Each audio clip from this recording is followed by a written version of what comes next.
Bismillahirrahmanirrahim. Assalamu alaikum. My name is Dr. Jahangir Khan and I'm doing SK 10.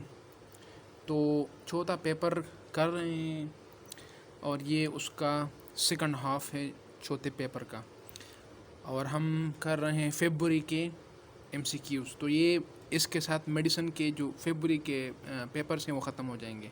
Main मकसद जो है वो MCQs explain करना है ताकि आपको कंसेप्ट क्लियर हो जाए। Once your concept is clear, it will be easy for you to pick the MCQ even if the CPSP is changing the stem। तो वो थोड़े से चेंजेस वो लाएंगे, तो वो थोड़े से चेंजेस अगर आप MCQ की कंसेप्ट को समझे तो आप you will be able to pick that. So coming toward the main MCQs, that is 77. Optic nerve fibers terminates in, that is the lateral geniculate body. The optic nerve fibers that terminate in the lateral geniculate body. The medial geniculate body is for the auditory fibers. So the auditory fibers terminate in medial geniculate body. The lateral geniculate body, L is for light, that is associated with the vision, with the visual pathway. M is for music, that is for auditory pathway. M is for music. A small silver of wood becomes embedded in the finger of 25-year-old man. He does not remove it, and over the next 3 days, the area around the silver became red, swollen, and tender. Neutrophils migrate into the injured tissue, expression of which of the following substance and endothelial cells. Now, focus on this thing. Endothelial cell is mentioned. That this is acute inflammation. Regarding the acute inflammation, I will upload a video, but that is not for September candidate, but that was for November candidates और for the successive attempts. सो ये उनके लिए होगा क्योंकि इसमें बहुत सारे confusion है। तो आप अगर न्यूट्रोफिल आ जाए तो क्या होगा, अगर एंडोथेलियल सेल आ जाए तो क्या होगा, उसके लिए कुछ समरी से वो मैं एक्सप्लेन करूँगा। तो यहाँ पे ई सेलेक्टिन आपका आ गया, ई सेलेक्टिन। न्यूट्रोफिल पे आपका मेनली इंटेग्रिन होता है, इंटेग्रिन। तो यहाँ पे एपिथेलियम आया है, एंडोथेलियल सेल आए हैं, तो आपने ई सेलेक्टिन चूज़ करना है और ये एक्यूट इन्फ्लेमेशन है। At the end of a marathon race, ये मैंने पहले भी एक्सप्लेन किया है वो कंसेप्ट के साथ।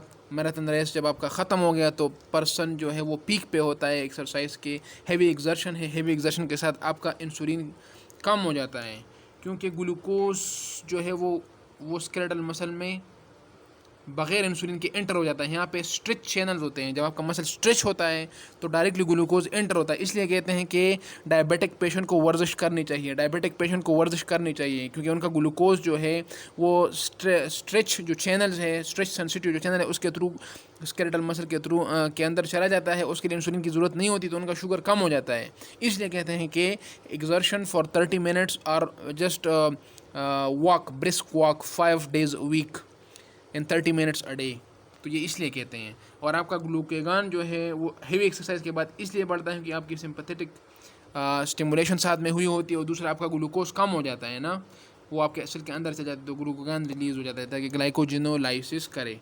Chromosome with 2 parallel chromatids. अच्छा, एक जो है एक्यूट इन्फ्लेमेशन पे हो गई, एक जो है सेल डिवीजन पे हो गई। इस पे जो मेन MCQs है I will explain that with the concept.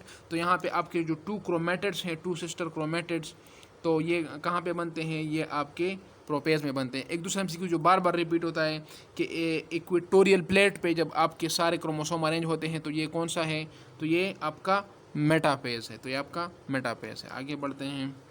In athlete at rest has, now athlete में क्या होता है, इनका कार्डियक आउटपुट नॉर्मल होता है लेकिन इसका स्ट्रोक वॉल्यूम बढ़ जाता है और हार्ट रेट इसका कम हो जाता है। ये बस याद रखें, cardiac output almost normal, stroke volume is increased, ये बार बार आता है। हार्ट रेट इनका डिक्रीज होता है, डिक्रीज क्योंकि हार्ट का जो मास है, लेफ्ट वेंट्रिकल का मास बढ़ जाता है, जब लेफ्ट वेंट्रिकल का मास बढ़ जाता बढ़ेगा तो छोटी सी एफर्ट पे ये ज़्यादा काम करेगा, तो हार्ट रेट जो है वो कम हो जाती है। Changes in the sensory aphasia बहुत डिटेल के साथ डिस्कस किए। Sensory is Wernicke's and motor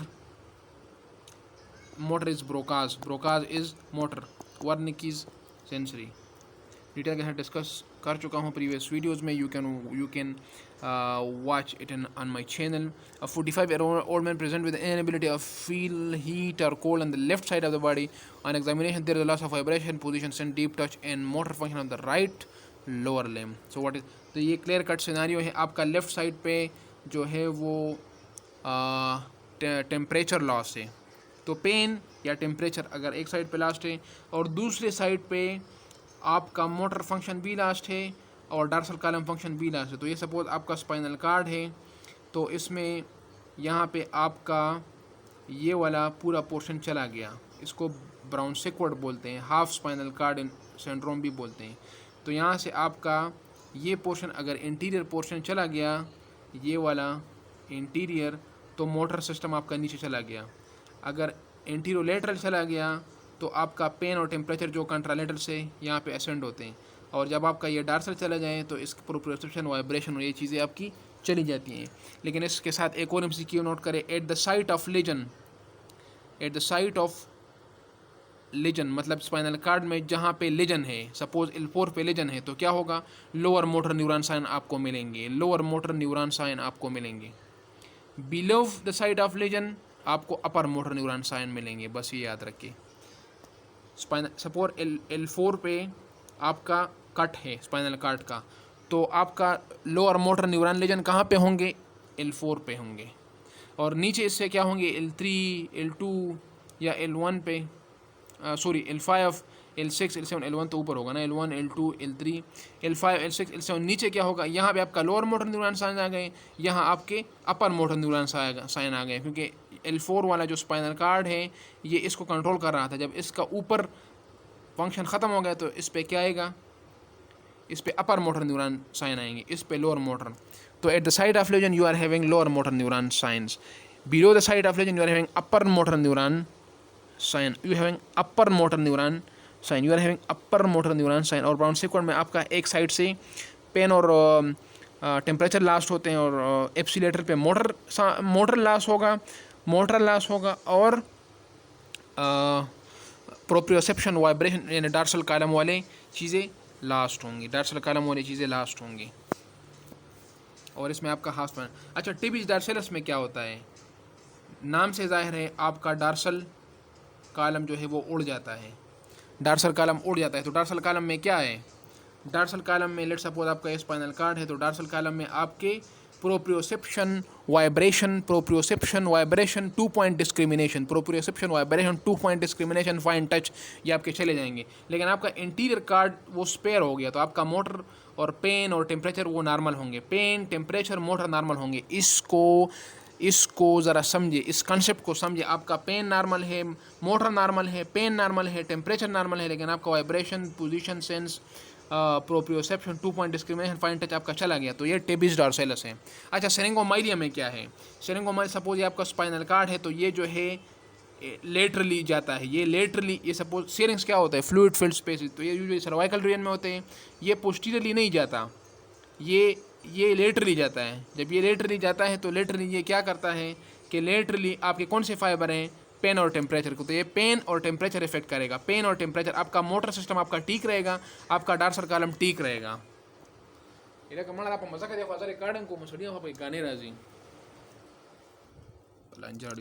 distribution होती है शोल्डर पे और नेक पे और हैंड्स पे.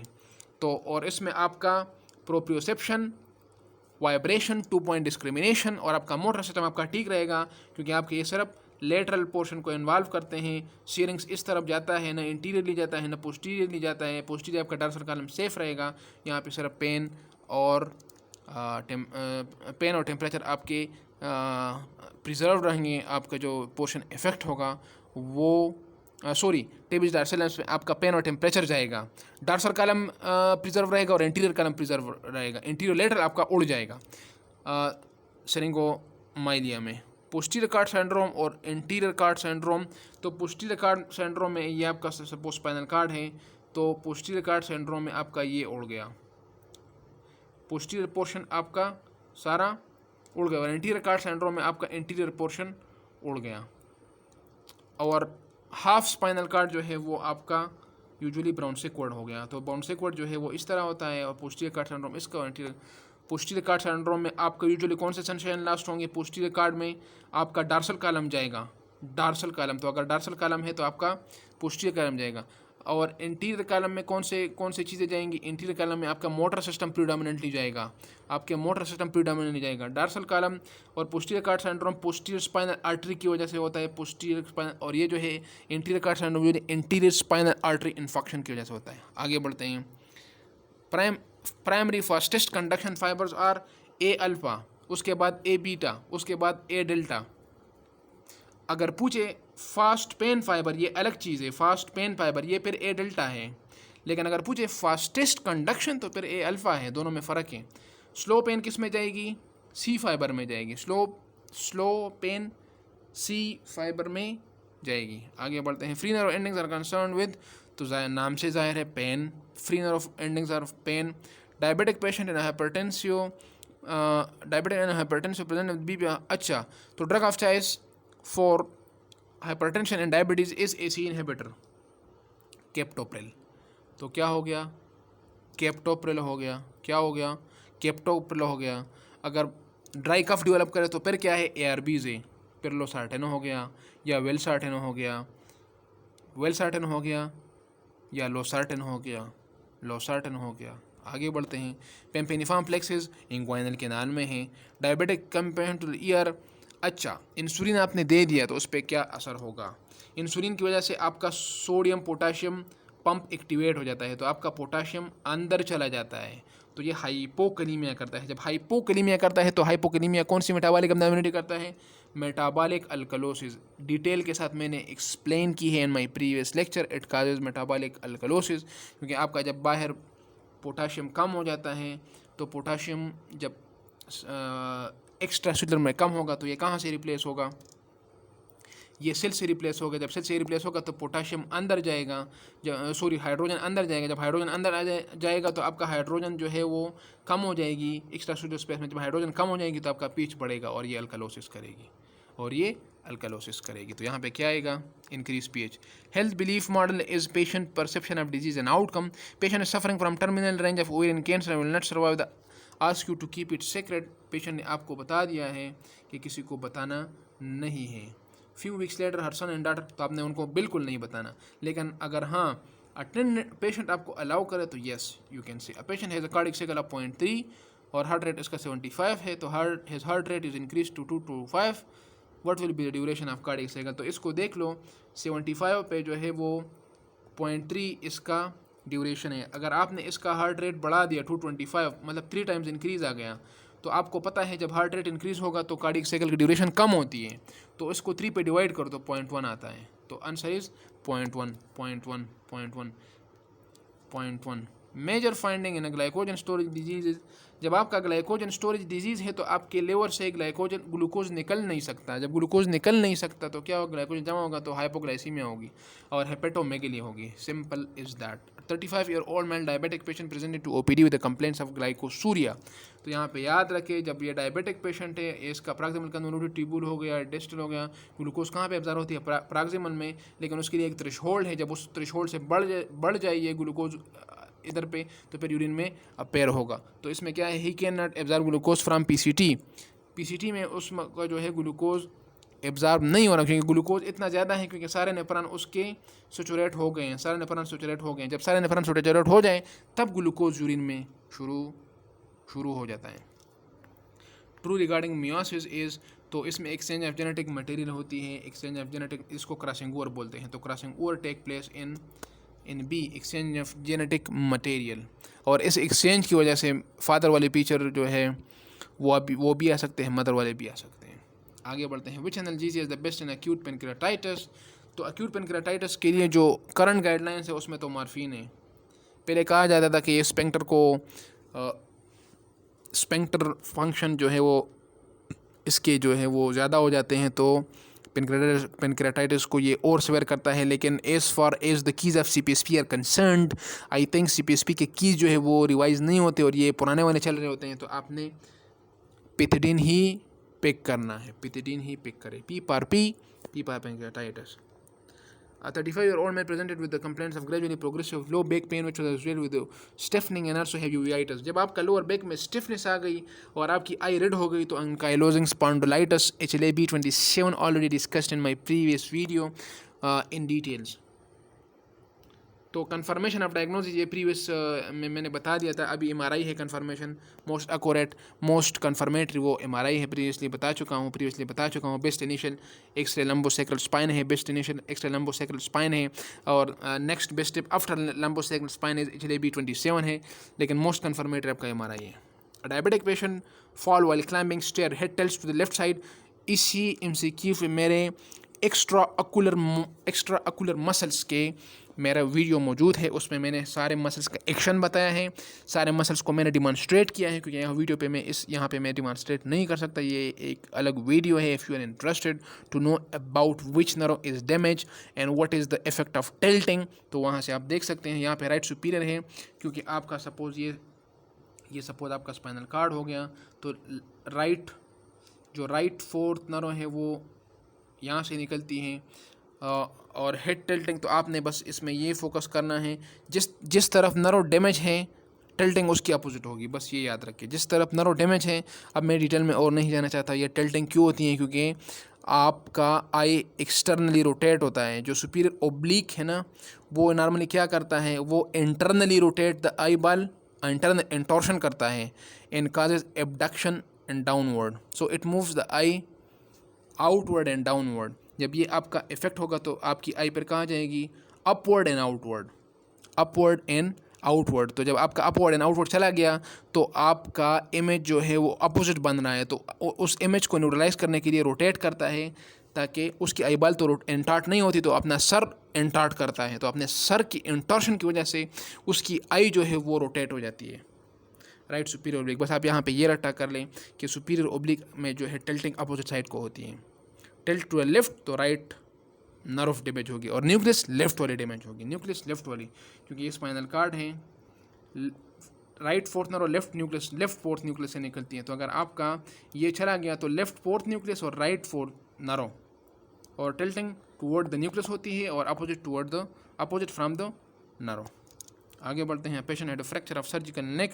तो सर्जिकल नेक अगर आ गया तो इसमें एक्सिलरी आ गई. Hyperexcitability of nerves which when there are extracellular decrease of. ये मैंने लास्ट प्रीवियस वीडियोस में एक्सप्लेन किया था कि किस तरह ये हाइपोकैल्सीमिया जो है वो हाइपर एक्साइटेबिलिटी करती हैं. तो आगे उसकी तरफ बढ़ते हैं. ये सपोज आपका सेल है, ये उसमें सोडियम चैनल्स हैं. Calcium normally sodium entry prevent करती है. जब आपका हाइपोकैल्सीमिया होता है, जब कैल्शियम कम हो जाते हैं तो सोडियम एंट्री ज़्यादा हो जाती है. जब सोडियम एंट्री ज़्यादा हो जाती है तो अंदर डीपोलराइजेशन होती है. जब अंदर डीपोलराइजेशन होता है आपका अंदर एक्शन पोटेंशियल बन जाता है. जब एक्शन पोटेंशियल बन जाता है तो ये एक्साइटेबल हो जाता है. Point number 1. हाइपर कैल्सीमिया का अपोजिट इफेक्ट होगा, वो डिक्रीज एक्साइटेबिलिटी करता है. अच्छा, पोटाशियम का क्या इफेक्ट है. ये सपोज आपका सेल है, अगर बाहर के सेल में पोटाशियम बढ़ जाए, तो अंदर से पोटाशियम आएगा या नहीं आएगा? नहीं आएगा. ये पोटाशियम अंदर के पोटाशियम को रिपेल करता है. पॉजिटिविटी रिफ्लेक्ट्स पॉजिटिविटी, तो अंदर पोटाशियम आपका बढ़ जाता है. जब आपके अंदर पॉजिटिविटी बढ़ गई तो इसका क्या मतलब है? इसका मतलब ये है कि the cell is closer to the depolarisation. जब cell to the closer depolarisation होगा तो इसका क्या मतलब है? इंक्रीज एक्शन पोटेंशियल, तो इंक्रीज एक्साइटेबिलिटी होगी. इंक्रीज एक्साइटेबिलिटी, ये हाइपरकैलीमिया में क्या हो गया? Increase excitability. अब बढ़ते हैं हाइपोकैलीमिया के क्या हो जाता है. जब आपका पोटाशियम बाहर कम होता है, तो जब आपका पोटाशियम बाहर कम होता है, नॉर्मली पोटाशियम बाहर जो है वो अंदर वाले पोटाशियम को नहीं छोड़ता. जब आपका कम हो जाता है तो बाहर पॉजिटिविटी कम होता है, तो उसको न्यूट्रलाइज करने के लिए अंदर से पोटाशियम बाहर निकलता है. तो आपके अंदर पॉजिटिविटी कम हो जाती है, अंदर नेगेटिविटी हो जाती है. जब आपके अंदर नेगेटिविटी हो जाती है, तो आपका सेल हाइपर पोलराइज होता है. ये चीज़ें याद रखें, आपका सेल हाइपर पोलराइज होता है. जब आपका सेल हाइपर पोलराइज होता है मतलब अंदर आपका पोटेंशियल जो है, अंदर आपकी नेगेटिविटी और बढ़ गई. जब आपकी नेगेटिविटी और बढ़ गई तो इसका क्या मतलब हो गया? इसका मतलब ये होगा कि आपका सेल हाइपर पोलराइज होगा और it is difficult to stimulate. Stimulate तो तब होगी जब आपके अंदर पॉजिटिविटी होगी. तो अभी तो आपके अंदर नेगेटिविटी आ गई, तो ये हाइपोकैलीमिया का इफेक्ट हो गया. अच्छा, सोडियम का क्या इफेक्ट है? ये सपोज आपका सेल है, सोडियम का लीस्ट इफेक्ट है इन इनिशिएशन ऑफ एक्शन पोटेंशियल. ये बात याद रखिए. not in the amplitude of action potential. Amplitude of action potential is something else. Amplitude of action potential is something else. ये आपका एम्पलीट्यूड है तो ये सोडियम की वजह से ही होता है, लेकिन ये जो एक्शन पोटेंशियल है ये पोटाशियम की वजह से है, पोटाशियम की वजह से. अब एक और चीज़ मैं बताऊंगा, हाइपरकलीमिया में आरएमपी पे क्या इफेक्ट होगा, रेस्टिंग मेम्ब्रेन पोटेंशियल. ये मैं बार बार इसलिए एक्सप्लेन कर रहा हूँ ताकि आपके दिमाग में ये सेट हो जाए. ये बेसिक चीज़ें हैं. हाइपरकलीमिया में आरएमपी पे क्या इफेक्ट होता है और हाइपोकलीमिया में आरएमपी पे क्या इफेक्ट होगा. आरएमपी क्या चीज़ है, लेट्स सपोज ये सेल्स है आपका, सही है, और ये आपका बाहर एक्स्ट्रा सेलुलर एनवायरनमेंट है. नॉर्मली अंदर क्या होता है, नेगेटिविटी होती है, बाहर पॉजिटिविटी होती है. आपने 2 इलेक्ट्रोड रख दिए, यहाँ पे एक इलेक्ट्रोड रख दिया, यहाँ पे ये नेगेटिव इलेक्ट्रोड रखे, यहाँ पे पॉजिटिव इलेक्ट्रोड रखे बैटरी का. यहाँ पे वो आपको वोल्टेज दे रहा है, यहाँ पे आपको वोल्टेज सपोज दे रहा है कि -70 है. लेट सपोज -70 दे रहा है. ये जो वोल्टेज दे रहा है ये पोटेंशियल डिफरेंस है अक्रॉस द सेल मेम्ब्रेन, -70 है. -70 का क्या मतलब है कि 70 पोटेंशियल डिफरेंस है, और नेगेटिव का मतलब ये है कि अंदर नेगेटिविटी है, अब आपके अंदर नेगेटिव चार्जेस और ज़्यादा हो गए, सेल के अंदर नेगेटिव चार्जेस और ज़्यादा हो गए. इसको समझने की ज़रूरत है. नेगेटिव चार्जेस और ज़्यादा हो गए. जब नेगेटिव चार्जेस आपके और ज़्यादा होंगे तो ये क्या होगा, ये इंक्रीज़ होगा, ये -90 पे आएगा. अब ये देखो यहाँ पे कन्फ्यूजन हो रही है, -70 से -90 में चला गया तो ये तो जो है डिक्रीज़ लग रहा है, क्योंकि नेगेटिव बढ़ गया है ना. सपोज -90 -70 से कम है तो हम तो ये कहेंगे कि आरएमपी डिक्रीज़ हो गई, लेकिन नहीं, यहाँ पे आरएमपी इंक्रीज़ हो गई. ये नेगेटिव जो है ये कन्वेंशन है. यहाँ पे इस कुछ चीज़ को समझ गए आप तो आपका कंसेप्ट क्लियर हो जाएगा. नेगेटिव का मतलब सिर्फ ये है कि अंदर नेगेटिविटी है. इसका हरगिज़ ये मतलब नहीं है कि -90 जो है वो -70 से कम है. -90 -70 से ज़्यादा है, लेकिन नेगेटिव पोटेंशियल ज़्यादा है. आप पे सपोज 70 कर्जा है, आपने 30 कर्जा और ले लिया, तो आपका कर्जा कम हो गया, बढ़ गया, -70 से -90 में चला गया. तो अगर आपकी अंदर नेगेटिविटी बढ़ती है तो आपका पोटेंशियल आरएमपी यानी रेस्टिंग मेम्ब्रेन पोटेंशियल वो बढ़ेगा और नेगेटिव में बढ़ेगा. और नेगेटिव का मतलब यह है कि अंदर नेगेटिव है. नेगेटिव का मतलब यह है कि अंदर नेगेटिव. अगर आपकी अंदर नेगेटिविटी कम हो रही है, तो आपका आरएमपी क्या होगा, आपका आरएमपी -90 से -70 में जाएगा. आपका आरएमपी -90 से -70 में जाएगा.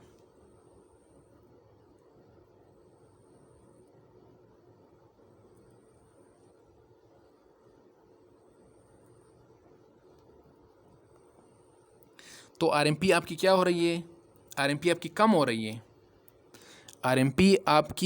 अगर अंदर नेगेटिविटी कम हो रही है तो इसका मतलब ये पॉजिटिविटी ज़्यादा हो रही है. तो इसका मतलब ये हो गया कि पहले -90 था, अब -70 है. -70 का मतलब ये है कि लेस नेगेटिव चार्जेस है. तो लेस नेगेटिव चार्जेस है, इसका मतलब ये है कि -70 ये आपकी -90 से -70 में चला गया. तो 90 से 70 में नेगेटिव को इग्नोर करो, 90 से 70 पे चला गया तो ये कम हो गई विद अ नेगेटिव इनसाइड. बस ये याद रखें. अब चलते हैं हाइपोकलीमिया का क्या इफेक्ट होगा. बाहर पोटेशियम कम है तो अंदर से पोटेशियम निकलेगा.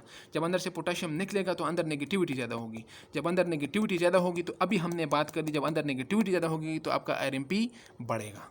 बस इस बात को समझो. तो hypokalaemia causes increase in RMP. Hypokalaemia causes increase in RMP. It is not about the charges, it is about the potential, and potential is the difference between the outside and the inside across the membrane. और अगर हाइपरकलीमिया हो तो हाइपरकलीमिया में बाहर potassium बढ़ता है तो अंदर से पोटेशियम कम निकलेगा. जब अंदर से पोटेशियम कम निकलेगा तो अंदर पॉजिटिविटी ज़्यादा हो जाएगी और नेगेटिविटी कम हो जाएगी. जब अंदर पॉजिटिविटी ज़्यादा हो जाएगी और नेगेटिविटी कम हो जाएगी तो आपका ये नीडल जो है वो क्या होगी, वो इस तरफ आ जाएगी.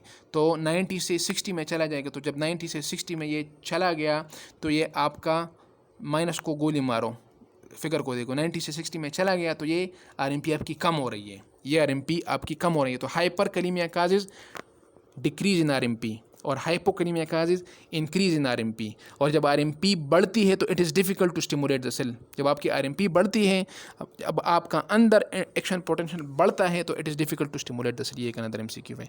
जब आपकी आरएमपी कम होती है तो it is very easy to stimulate the cell. जब आपकी आरएमपी कम होती है it is very easy to stimulate the cell.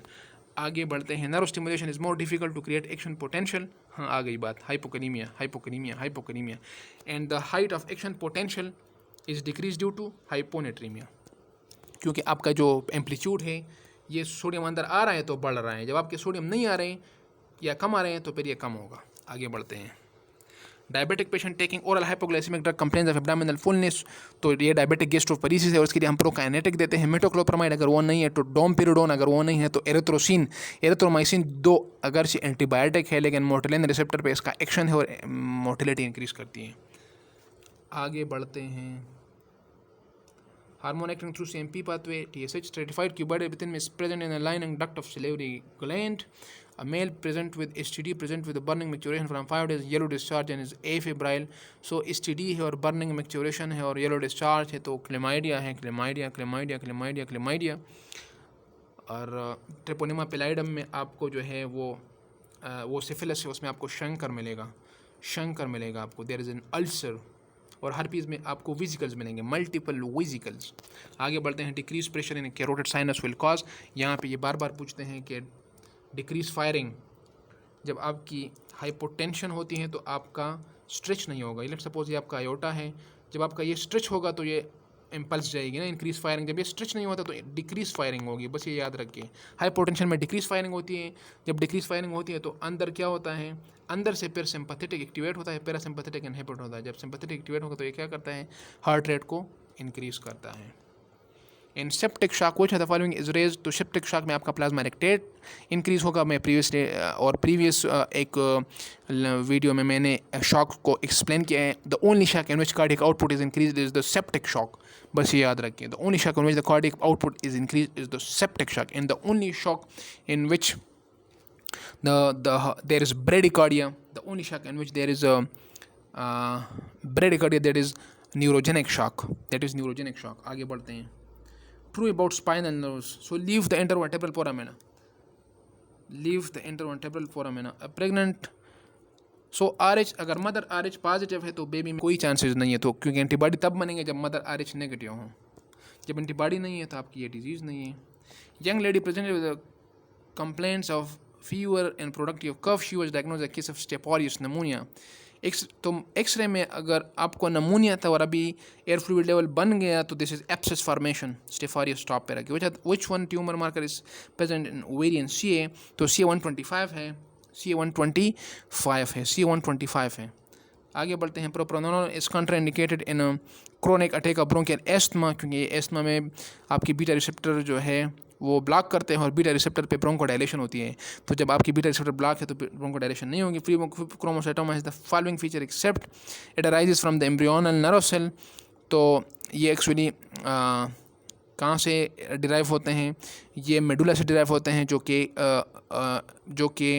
किस चीज़ से बनते हैं, न्यूरल क्रेस्ट सेल से बनते हैं, not embryonal nerve cells, crest cell. Parasympathetic nervous system causes decrease in heart rate. आगे बढ़ते हैं। Trachea is related to which structure on lateral side, तो रिकरेंट लेरिंजिनल है। Which of the following is the most common side effect of anti hyperlipidemic drug, तो anti hyperlipidemic drug में आपके GI side effect सबसे ज़्यादा है, क्योंकि आपका जो मेन चीज़ है आपकी वो एब्जॉर्प्शन बंद कर देती हैं, तो अंदर जो है वो आपका लिपिड्स और वो चीज़ें जो है वो एब्जॉर्ब नहीं होते और वो ये साइड इफ़ेक्ट्स करता है। आगे बढ़ते हैं। Which test is diagnostic for pernicious anaemia, तो anti intrinsic factor antibodies, and which antibodies are most commonly present, तो एंटीपैराइटल सेल एंटीबॉडीज़, ये 70 to 80% में प्रेजेंट होता है, लेकिन नॉन स्पेसिफिक हैं, बस ये याद रखें। एंटी इंट्रिंसिक फैक्टर एंटीबॉडीज़ हर में नहीं होते, लेकिन जिनमें होता है वो स्पेसिफिक हैं। एंटीपैराइटल सेल एंटीबॉडीज़ ऑलमोस्ट सब में होते हैं, लेकिन ये स्पेसिफिक नहीं है, बस ये बात है। Anti intrinsic factor antibodies is the most specific, ये एक अनदर MCQ है। And the most common antibodies that are present is antiparietal cell antibodies, लेकिन वो स्पेसिफिक नहीं है। Anti intrinsic factor antibodies. Onset of puberty, तो उसमें पल्सटाइल GnRH पल्सटाइल GnRH जो है वो गोनाडोट्रोपिन रिलीजिंग हार्मोन, तो GnRH कहाँ से रिलीज होते हैं, गोनाडोट्रोपिन रिलीजिंग हार्मोन, वो तो हाइपोथैलेमस से होती है। ये I think it is a printing mistake, तो गोनाडोट्रोपिक हार्मोन होना चाहिए, गोनाडोट्रोपिक हार्मोन चाहिए, not gonadotropic releasing hormone. Gonadotropic releasing hormone तो ऊपर हाइपोथैलेमस से आती है और फिर पिट्यूटरी से गोनाडोट्रोपिक हार्मोन रिलीज़ करता है। तो अगर ये प्रिंटिंग मिस्टेक है तो फिर तो ठीक है, लेकिन आपने फोकस करनी है इस पे कि ये हाइपोथैलेमस ही हो, कि ये क्या हो, हाइपोथैलेमस हो। अगर हाइपोथैलेमस ये नहीं है तो फिर आपने डी पिक करना है, फिर द आंसर इज डी, क्योंकि GnRH is coming from the hypothalamus, from pituitary. It is not GnRH, it is not releasing hormone, it is gonadotropic hormone, it is gonadotropic hormone, the FSH and LH, the FSH and LH. So यहाँ पे ये note करें, अगर ये hypothalamus ना हो तो फिर आपने इंक्रीज इन प्रोजेस्टेरोन पिक करना है। आपने क्या पिक करना है? Increase in progesterone. A patient come to you with a primary amenorrhea, webbed neck, short stretcher, diagnosis is Turner syndrome, bar bar discuss हो चुका है। 45X0, इसमें एक क्रोमोसोम नहीं होती। During the transport of CO2, the amount of CO2 dissolved in the plasma at 45. Now I will share a chart of this. आपने वो दो चीज़ें आपने रट्टा करनी है। एक ऑक्सीजन कर्व, मतलब 60 mm पे अपना कितना सेचुरेशन होगा, 80 mm पे आपका कितना सेचुरेशन हो, ये बार बार आता है। राइट शिफ्ट में आपका सेचुरेशन, राइट शिफ्ट में आपका कितना mm ऑफ Hg होना चाहिए। इस तरह CO2 का भी एक कर्व है। मैं जो है इस पर एक और कर्व शेयर करूँगा, वो आपने रट्टा करना है। Substance causing peripheral neuropathy and demyelination, तो ये लेड है। Lead also causes microcytic hypochromic anemia, और बेसोफिलिक स्टेपलिंग इज डायग्नोस्टिक। और ये रेस्ट ड्रॉप, फुट ड्रॉप, ये चीज़ें करती हैं। Grey matter cells, protoplasmic astrocyte. Person can not differentiate between red and green, already discuss हो चुका है प्रीवियस वीडियोस में। एब्सेंट कॉन्स, ऑटोसोमल डोमिनेंट, ये भी डिस्कस हो चुका है। Huntington, lateral curvature, loss of the spine. यहाँ पे इस स्टेम में कुछ गड़बड़ है, आपने फोकस करनी है, और प्रीवियस भी ये मैंने बहुत डिस्कस किया है। तो lateral curvature of the spine, अगर पूछ रहे हैं कि lateral curvature of the spine is due to, तो फिर तो ये काइफोसिस है। अगर पूछे कि डार्सल कर्वेचर तो वो स्कोलियोसिस है। अगर पूछे वेंट्रल कर्वेचर तो लॉर्डोसिस है, लॉर्डोसिस है। वो जो the following track is involve in carrying out finally control movement, तो ये कार्टिकोस्पाइनल ट्रैक्ट हो गया।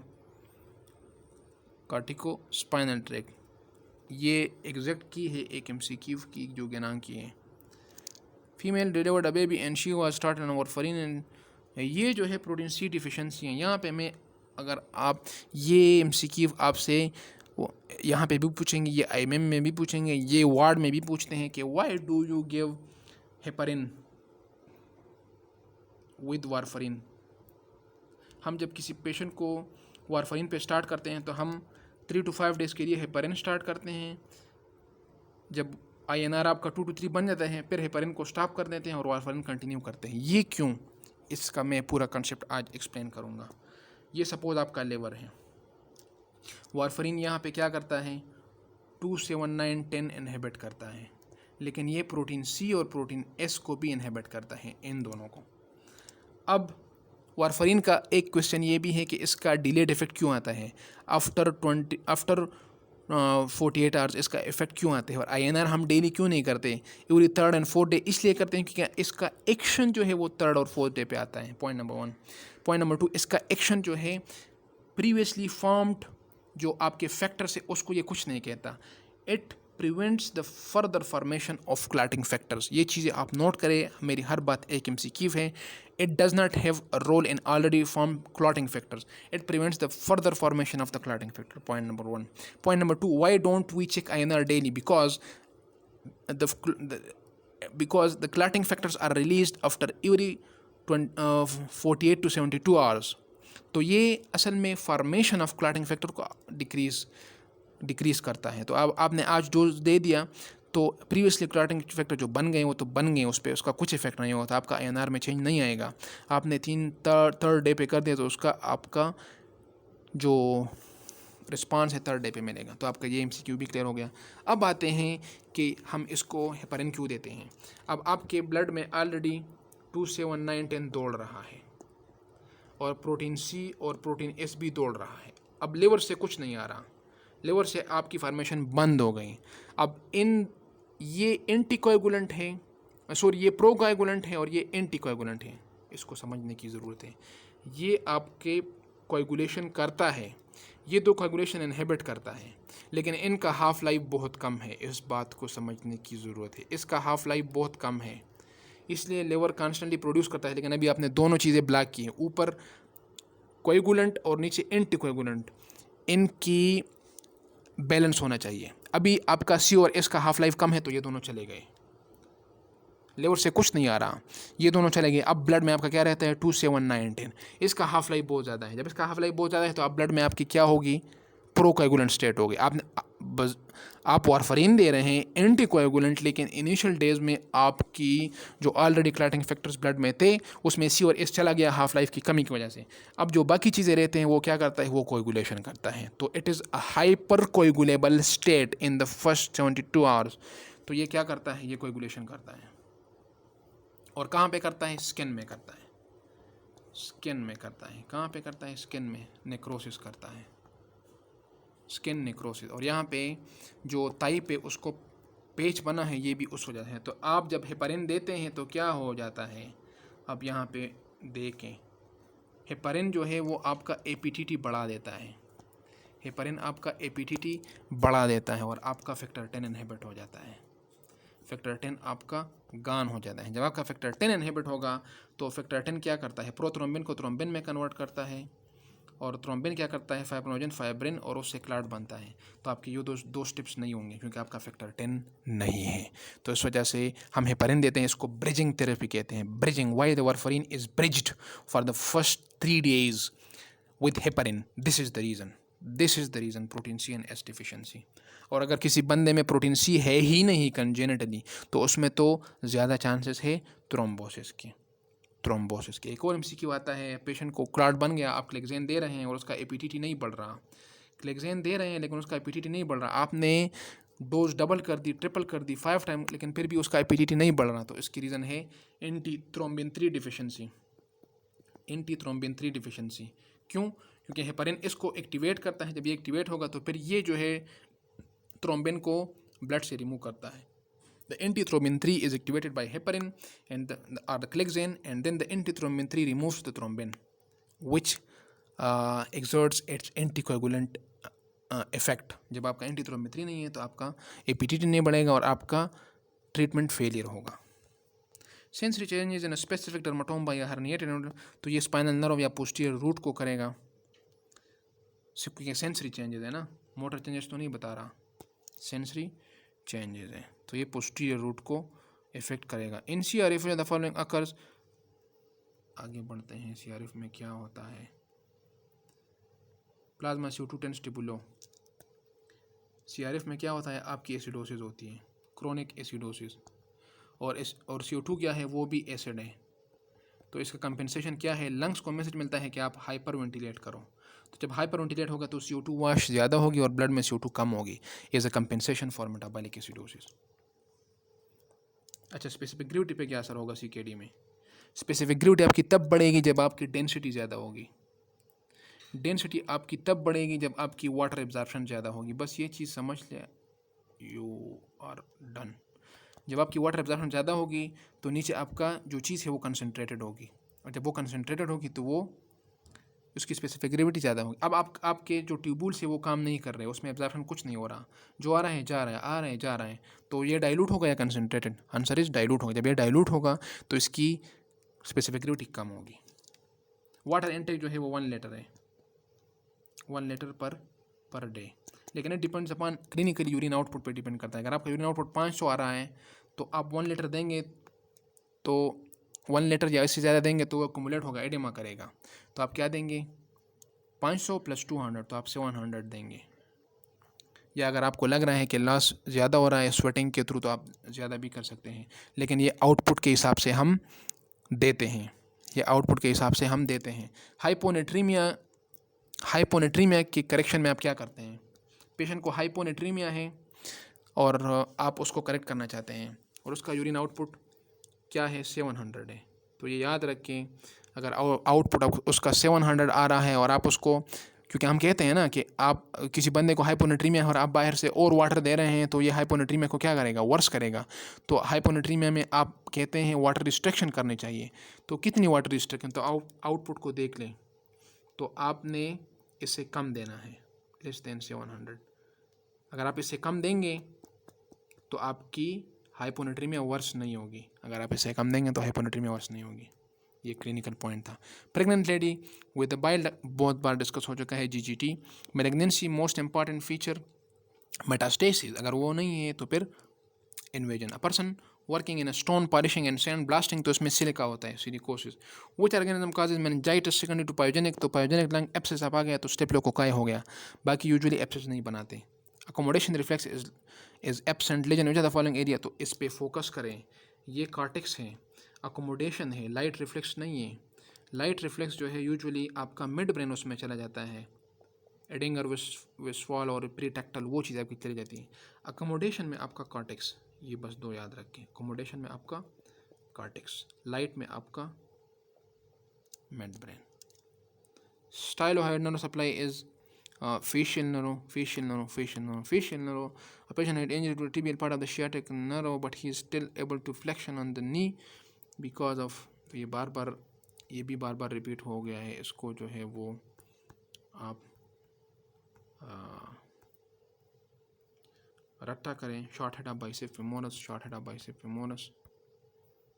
और यहाँ पे sprain of the ankle leads to a version of the ankle. जब आपकी वर्जन होगी तो आपकी मीडियल लिगामेंट्स डैमेज होंगे, जब आपकी इनवर्जन होगी तो लेटरल लिगामेंट्स डैमेज होंगे। सोचने की बात है, जब आपके मीडियल लिगामेंट जो है वो इवर्जन को इनहिबिट करता है और लेटरल लिगामेंट जो है वो इनवर्जन को इनहिबिट करता है। तो जब आपकी इवर्जन हो जाए तो इसका मतलब ये है आपकी लिगामेंट और गॉन, अगर आपकी इन्वर्जन हो जाए तो लेटरल लिगामेंट्स और गॉन। तो मीडियल में मोस्ट इंपॉर्टेंट टिल्टाइड है। Patient has a sharp fracture in RTA, after which when he stands on his left leg, his right hip sinks. तो जब आपका राइट हिप जाएगा तो ये उल्टा आपने करना है, जब आपका राइट जाएगा तो आपने लेफ्ट जो है वो पिक करना है। तो लेफ्ट ग्लूटियस मीडियस, आपका लेफ्ट जाएगा तो आपने राइट करना है।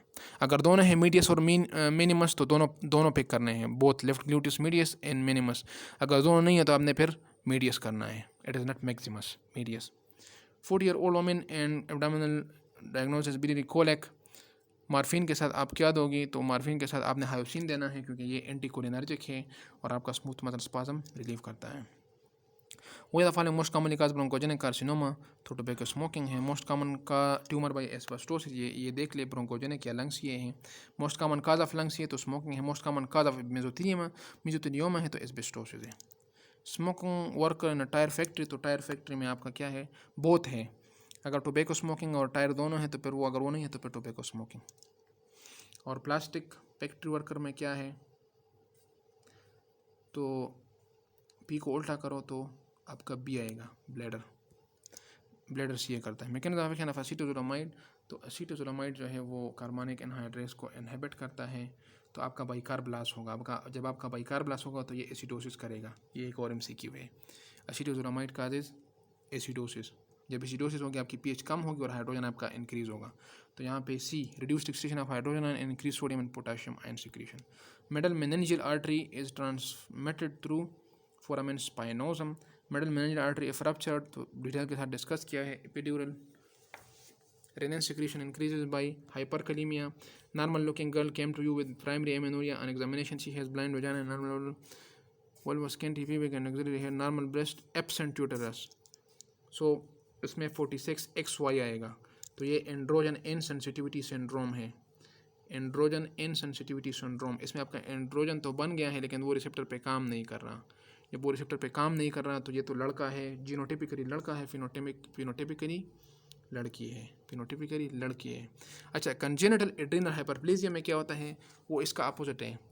वो फिनोटिपिकली यानी लुकिंग बॉय होगा, लुकिंग बॉय आपको दिया होगा, लेकिन जेनेटिकली वो फीमेल होगी 46X6, लेकिन वो जेनेटिकली फिर फीमेल होगी। क्योंकि ये लेट सपोज ये आपका कोलेस्ट्रॉल है, कोलेस्ट्रॉल से क्या बनता है, कोलेस्ट्रॉल से आपकी 3 चीज़ें बनती है एड्रिनल कॉर्टेक्स में। एक बनता है आपका सेक्स हार्मोन बनते हैं, एक बनता है आपका एल्डोस्टेरोन और एक बनता है आपका कार्टिसोल। जो कंजेनिटल एड्रिनल हाइपरप्लेजिया है उसमें यहाँ पे ब्लॉक बन जाती हैं, तो ये कोलेस्ट्रॉल न यहाँ जा सकता है न यहाँ, लेकिन उसकी फॉर्मेशन यहाँ पे बढ़ जाती है। तो आपके ये एंड्रोजन्स बढ़ जाते हैं। जब ये एंड्रोजन्स बढ़ जाते हैं तो ये क्या करता है, ये क्लेट्रोमेगली करता है। एक्सटर्नल जेनिटल या a female looks like male, तो उस फीमेल वाले जो है वो मेल में कन्वर्ट करता है, फीमेल वाले मेल में कन्वर्ट करता है। तो a person is looking like male लेकिन जीनोटिपिकली दैट इज़ फीमेल। तो इस पे अपने फोकस करना है। Relation of friend superficial to screen anterior मसाला discuss with diagram in my previous lectures. Drug use for BPH tamsulosin that is alpha blocker. Tumour suppressing anterior surface, तो इसमें external जगह discuss with detail. Drug during exercise, coronary blood flow, simple MCQ है, local metabolite है। Left recurrent laryngeal nerve is related to arch of aorta, ये arch of aorta है तो उसको hook किया होता है, इसने हुक किया होता है। Dorsomedial nucleus of thalamus is anxiety tension, और ये जो है लिम्बिक सिस्टम के साथ इसका कनेक्शन है। Monoamine oxidation inhibitor cause fetal excitation which opioid, तो ये पिथिडीन है। In tumour immunity liver has function of to detoxify the toxic substances, तो लिवर का यही फंक्शन होता है। Site of trigestum in adult C2 C3। तो ये आपका ये पेपर ख़त्म हो गया।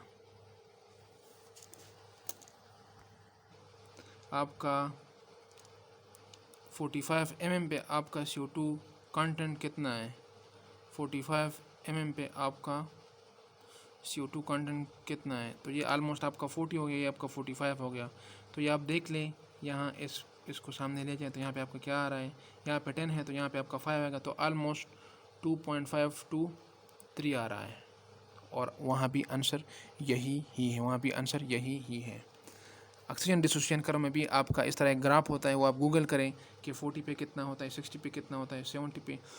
प्रीवियस। Thank you.